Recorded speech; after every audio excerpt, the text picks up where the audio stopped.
Welcome back to the Wolverine.com podcast, video edition. We are here with Tom Crawford talking Michigan football and basketball. Tom, our guy out in East Lansing and Michigan through and through. Tom, welcome back to the podcast.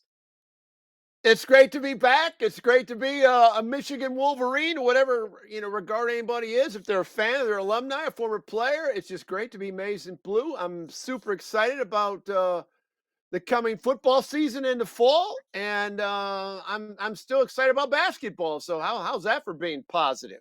That is very positive. We're going to talk about both, and we're going to start out with football because you had not only the national championship game this week, but you have Michigan fans. You talk about being on pins and needles.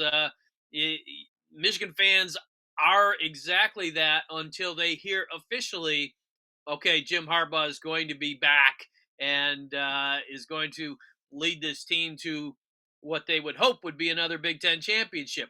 All that in a minute, but I want to talk first about this national championship game because, it kind of went the way some of us said it might after seeing how well Georgia played against Michigan. I think that it almost is a little bit of a salve for Michigan fans that felt wounded after that semifinal game.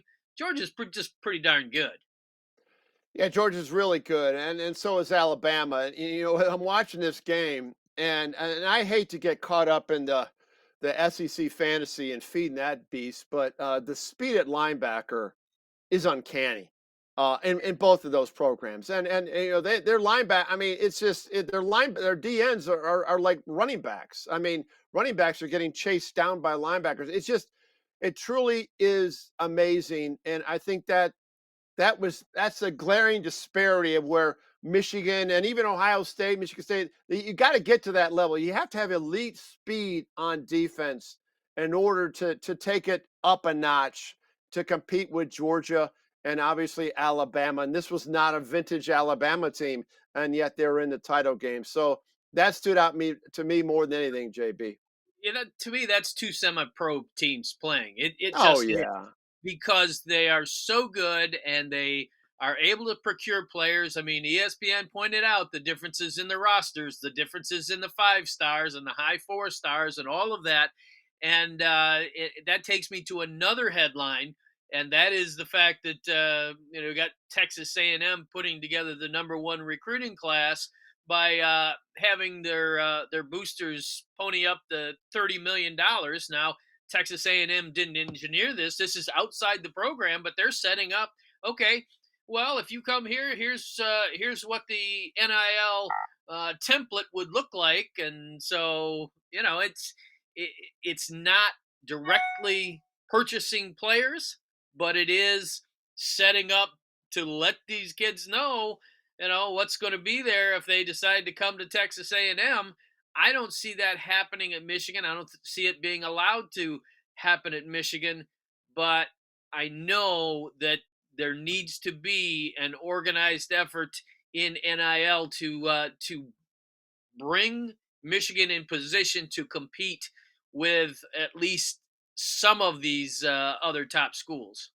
Yeah, it truly is out of control. I think Nick Saban and Kirby Smart addressed it down in Indy at as a presser about it needs some type of structure to it. It truly is going to be the wild wild west. And Texas A&M, I covered Texas A&M a few games up at Kyle Field back in the '80s, and I know what the old Southwest Conference was, which was legal. I mean, which was just cheating, flat out cheating. You think the SEC was bad? The Southwest Conference was crazy. Hello, SMU and all those other schools back there. I saw it firsthand. I saw players down there getting money in Southeast Texas. So they're going to have some kind of regulation on this, because it is literally legalized cheating, and A&M is just totally abusing it.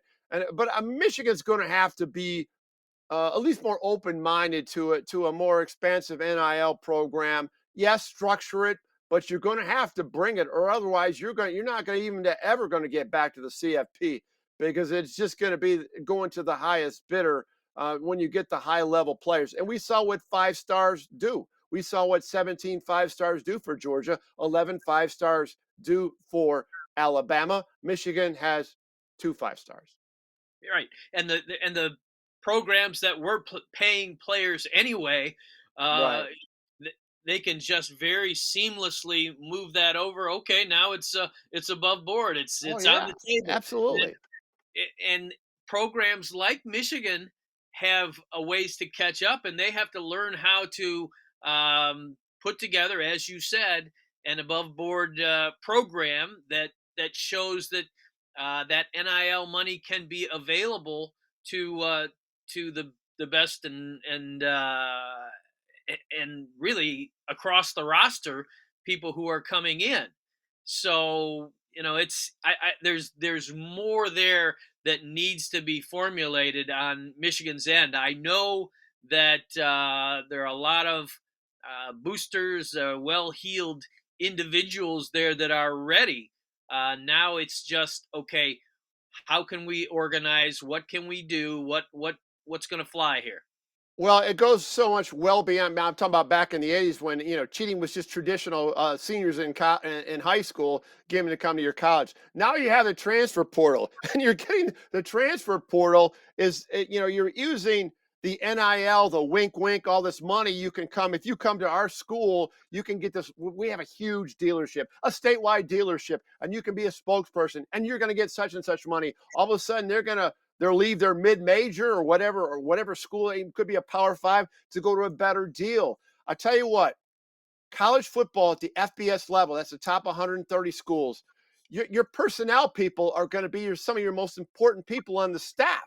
I mean, you have student assistants that are looking at the portal. I mean, you have whole rooms full of student assistants looking at just checking out the portal. Who's going there? Who's jumping on here? It's going to be crazy, John. And I don't know how you can project who's going to win a conference because it's a blank canvas literally every year going into the following year. We're seeing that seven in the transfer portal from Alabama. And now Michigan might be going after some Alabama. Who knows what it's going to be? It's going to be crazy going forward. I agree, and you that brings us to the whole topic of one James Joseph Harbaugh. You look at his situation. We haven't heard of the contract extension yet. We've heard many rumors about interest from the Las Vegas Raiders and how they might be willing to throw 12 million a year at him. But we're also hearing that Jim Harbaugh is working in Schembechler Hall as if he's going to be here, working on spring practice, working on recruiting. We've heard that he's told some Michigan players, Michigan families, it's status quo, it's steady as she goes. We're just going to work uh, on this and keep moving forward. I would say this: it would take one heck of an offer, I believe, to pry Jim Harbaugh out of Ann Arbor at this point. But if he stays, and we think he will, and if this is his last contract, and we think that well could be, he wants to be as well armed as he can possibly be in order to move this program forward and rack up more Big Ten championships and see the college football playoff more times, maybe even better equipped to take it on. I truly believe, John. I agree with you. I think Jim Harbaugh truly wants Big Ten championships in multiple forms, and I think he wants a national championship. I think he got a little taste of it. How it was a couple notches away, but it's funny. Last year at this time, if he goes, he goes. This year, admittedly, I want him to stay because I love this staff. This current coaching staff is good, man. It's prime filet, in my opinion, and I want the continuity that brings. And talking to players about how much they love their position coach, how much Sharon Moore is loved, and all that. And I just hope that stays intact. If he does leave, I hope a Josh Gaddis and Mike Carter, somebody like on the staff, gets the nod. But my point, but the biggest takeaway I've had in the last on reflection is the last few days, and I hope other Michigan fans can match what my approach on this is this. It's like Bo said, no coach is more important than the team. No player is more important than the team. Okay.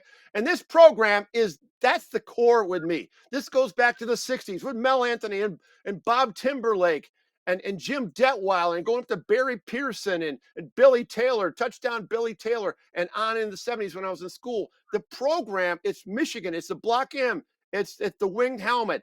That's more important than what Harbaugh does or what any player does. And that's where it sits with me. And I know this program is not going anywhere. Yeah, it might not have the NIL endorsement from the University of Michigan administration, but it is going to be competitive. I think we've turned the corner, and I love this coaching staff, though. I do love this coaching staff, and I hope Jim Harbaugh stays along with that coaching staff.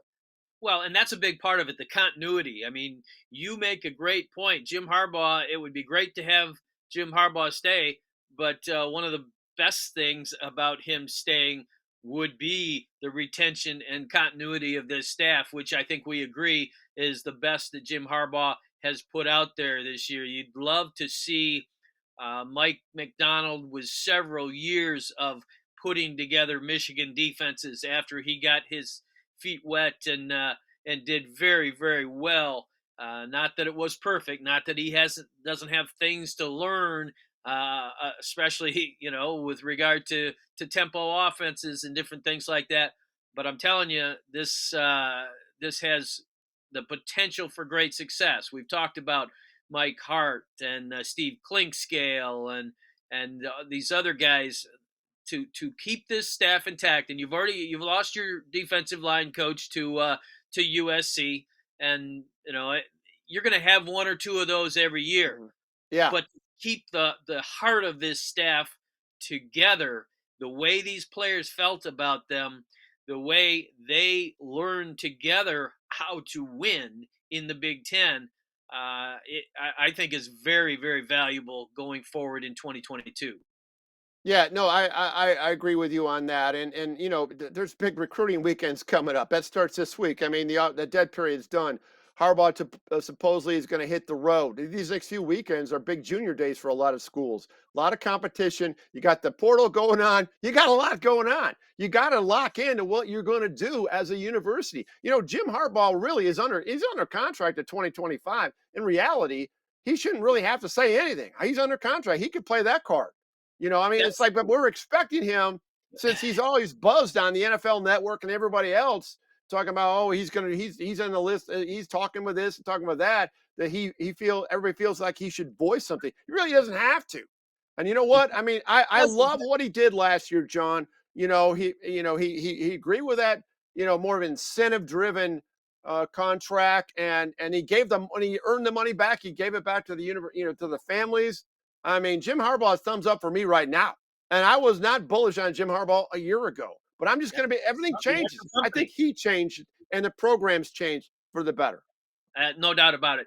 The one thing that saying something at this point does is it just shuts up all that talk, and it Yeah, assures that's true. everybody that he's out recruiting. I'm sure he'll assure people behind the scenes, but I mean, it just closes it down, and He then you does. can move forward.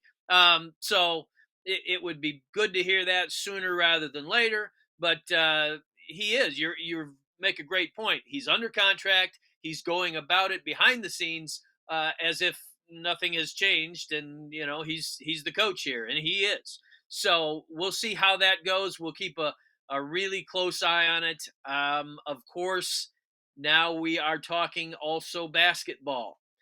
I know, you were fired up about football, and Yeah. you're fired up in a different way this past weekend about basketball because of the inevitable rivalry comments from emanating from our friends at Michigan State about, oh yeah, you canceled the game, you were ducking us, that sort of thing.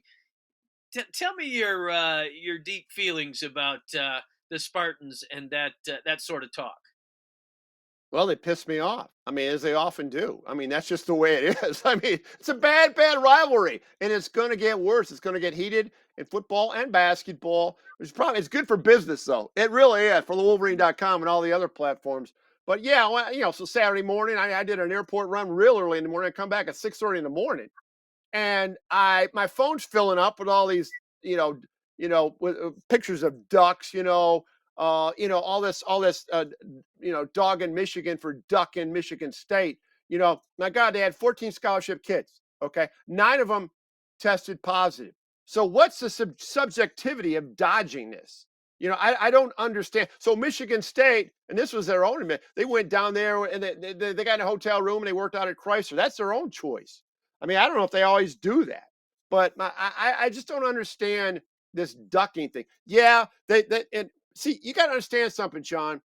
Michigan State is obsessed with Michigan. They are totally, and it's You all would around say. me, man. I'm a mile from campus. I'm a mile from Spartan Stadium. Okay, I got faculty all around my house. That's just the way That's how I live my life. It's not necessarily fun, but I'm telling you what. When Ohio State Michigan did not play Ohio State in football. Michigan State was more upset last year. Michigan State was more upset with that than Ohio State was because they Hmm. wanted to see Michigan back. So they felt they were upset about that. Then this hockey thing, they're upset about, even though Michigan has 7 players that don't even that go up and that under that world event, whatever. I don't even know what they go in that international event where they play hockey. Michigan loses 7 players, always around the GLI, so they didn't play. Big deal. I mean, and then the basketball thing, they lump that into that. And then think about hockey. Last year, Michigan didn't. They had some COVID outbreak in hockey. They pulled out of the NCAA tournament. How's that?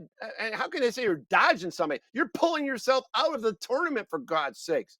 So Michigan State people, they are who they are. That's who they are. They hate Michigan. They hate you. Hey, Michigan fans, Michigan State hates you. Every freaking one of them deep down. And I wish Michigan would take Michigan State as serious and as snarky in the other direction because they freaking hate you and that'll never change. I live it every flippin' day. I know you do, and Michigan. It seems like under this present football staff has got to get to the point where you know what's coming and you have to prepare it at an even higher level for it. I mean, Bo Schembechler's staff took it to heart after that very first year. Well, And 69. this Yep. this crew has had multiple insults on the field from Michigan State, and multiple Yeah. heartbreaks, and multiple. Uh, you know, I don't put it all on the some of the officiating up there, but that you're dishonest if you don't admit that that was a part of it this past season. But anyway, that's a side point. We know the Michigan State rivalry. You lost that game. You lost the Purdue game. Not lost as in didn't score as many points, but those have been postponed for now. Illinois at Illinois Friday night. We don't know what's going to happen there, but it is like you said, it's an objective standard. You've got to Yeah. have 7 guys, players, and 1 coach ready to go, or else you can't go. And Michigan did not. So now the question is, once they get back, once they are able to play together, are they going to be able to find ways to play together better than they have to this point? Because sure they fought at Rutgers, but this is not a team that is together right now in terms of how it looks on the court. No, the Rutgers loss was really disappointing. And it's the Central Florida game when they had multiple days to prepare for that game, and they came out. They had the 12-point lead, and then they quit defending people. Yeah, finding people in transition is not just in the fast break, semi break, or just in a not pace half court set by a team. And Michigan State will push the hell out of you. You better be prepared for that on the 29th, along with a lot of abuse from Michigan State fans up here. That's neither here nor there. My point is this: Michigan's got to get their act together. They got to find some leadership on this team. I know Jawan talked about, that Eli Brooks is a leader on the team, and that Hunter is starting to be a leader. Starting to be a leader. Starting is mystifies me. He's the best player on the team, and he's starting to be a leader. That guy has got to step up like right now. Right? He looks disengaged a lot of the time. The optics of the North Carolina game was terrible. And I think I'm trying to think of which game it was. Maybe it was Central Florida when he took 1 shot in the last 12 minutes. I mean, this is crazy. It's got Hunter Dickinson's got to this has got to get fixed real quick, or they're not going to make the tournament. And I'm watching Penn State last night beat Rutgers. I mean, it's like, yeah, you start to think who's Michigan going to beat on the road in particular. So they better, they got to get their act together. I hope they compete against Illinois. I don't think they're going to beat Illinois, but they better compete against them, or else this is going to be a horrendous season. Yeah. Well, I mean, winning is contagious, and so is the other end of it. We saw the winning end of it last year. That team went on the court and expected to win. And I remember early this season, we asked Hunter Dickinson predictions for this year, and he said undefeated. And everybody laughed, and he said, that's how I feel. I don't ever go into a game expecting to lose. I wonder if that holds true for every guy on the roster right now, because I'm telling you, you can see the frustration, and you can see the lack of confidence. They need to get guys back. They need to have some players that were looked on as guys that could really step forward to do so this year. You saw flashes of it last year in the NCAA tournament, but I'll tell you what, they're some have taken a step back that you expected more out of this season. I still believe in Juwan Howard. I really, I'm going to say that vehemently. He's going to remedy it. I don't know if it's going to be soon enough, or I don't know what other issues are going on with this team. In fact, they just don't have any perimeter shooting. But some of those 50-50 balls in the Rutgers game, I mean, the ball's hitting the floor before it's being retrieved. Everybody's like frozen, have frozen feet at the line. Adrian Nunez is like, just do at the line, not even boxing out. Adrian Nunez had an opportunity to contribute. The COVID left the door open for him to make an impact. He didn't take advantage of it. A veteran player. That bothered me in the Rutgers game. That tells me something has got to get remedied in terms of the chemistry and the drive on that team, that leadership on that team. That said it more than anything. Let me ask you this: Caleb Houston, a super shooter in the prep ranks, is he at some point going to settle in and start hitting a higher percentage than 31% at this point? Because that's where he's at. Boy, that's a head scratcher, And I saw the clips from last year and from his high school days, and he had the McDonald's All American and the 5-star and all that stuff, and so I just accepted the fact that the guy was going to be a flat out shooter, and but it's not happened. His shot doesn't look right. Um, Musa Diabate has a terrible looking shot. It does go in sometimes, but I mean he's got it. He goes for literally every head fake, going for the SWAT, and his defensive skills are bad. They're going to get better. Maybe Caleb's a 2-year guy. I don't know, but it's got they those two got to step up if this team's going to go anywhere, because they're too vital. There's too much requirement of their talent for this team to be successful, John. And if they begin to perform at a higher level, it changes the game. If Caleb Houston's hitting a higher percentage of Yes. threes, it opens things up for Eli Brooks in the corner, for Hunter Dickinson down low. If the Abate is raising his game defensively, if all of the rookies and some of the younger players begin to play better defense, that changes things. If they learn to finish in the second half, there's a pretty big list for Juwan Howard and that crew Hell, right now. But you've got to a month from now. Let's see where they are, and we'll talk about them every week. But there's so many ways that this team can improve. Well, the problem is you're gonna try to get these makeup games in, and you got two daunting makeup games, with Michigan State and Purdue, two of the best teams in the Big Ten, and you're gonna have to squeeze those in. Now they're only down; they've only been out 2 games. I don't know as we're taping this here on Wednesday morning. I don't know what the status is for the Illinois game. If anything changes on that, but they got to get that. I hope the heck they get that game in, so they're not way behind the 8 ball there and having to make up a lot of games. I remember what Nebraska tried to cram all those games in, and their tongues were hanging out. They weren't a very good team, but I mean, you can only play so many games in a week without it having a negative impact on your performance. He's Tom Crawford. He's fired up today and every day about Always. in athletics. And Tom, great having you with us. We're going to do this again throughout the winter on a weekly basis. Like I said, appreciate you being with us. Hey, well, hey, we always talk about women's gymnastics, defending national champions. If you want to go that route, John, I'm all up for it. Well, as we get closer to the spring and to that time, I'll tell you what, there are people fired up about that, and they've got a loaded roster coming back. So there's never a lack of things to talk about on this podcast. Tom Crawford, as always, appreciate it. Always a pleasure, John. Look forward to next time.